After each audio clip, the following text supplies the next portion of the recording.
Vote দিয়ে ঘরে ফিরে যাওয়াই শেষ কথা নয়, ফলাফল নিশ্চিত না হওয়া পর্যন্ত মাঠে থাকার আহ্বান জানালেন জামায়াত ইসলামীর আমির ডাক্তার শফিকুর রহমান।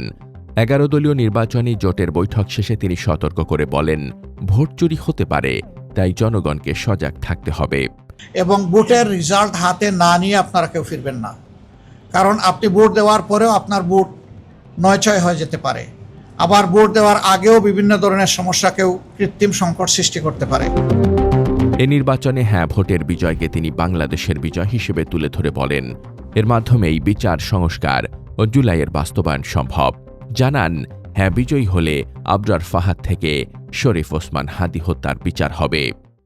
হ্যাঁ বিজয়ী হলে আবরার ফাহাদ থেকে শুরু করে আমাদের বিপ্লবী শরীফ ওসমান হাদী পর্যন্ত সকলের বিচারটা তাদের পরিবার পাবে। নির্বাচন পরিচালনার সাথে জড়িত প্রজাতন্ত্রের সকল কর্মচারী ন্যায়নিষ্ঠভাবে দায়িত্ব পালন করবেন বলে আশা জামায়াত আমিরের। গণরায় প্রতিফলিত হলে তরুণদের হাতে নতুন বাংলাদেশ গড়ার স্বপ্ন দেখান তিনি, যেখানে রাষ্ট্র হবে ন্যায়ভিত্তিক আর ভোট হবে সত্যিকারের শক্তি।